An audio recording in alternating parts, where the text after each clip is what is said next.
However, for example, if we set it to bottom 0, we can see that it's not following us.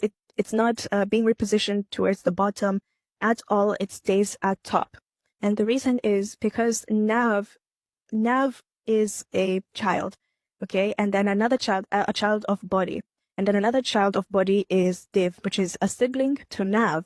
So nav, because it still follows with position sticky, it still follows the document's flow. It still follows the document's structure. And we know, and we can consider nav to be the firstborn, and we can consider main div to be the secondborn. So nav will always be the firstborn. So it will always be towards the top.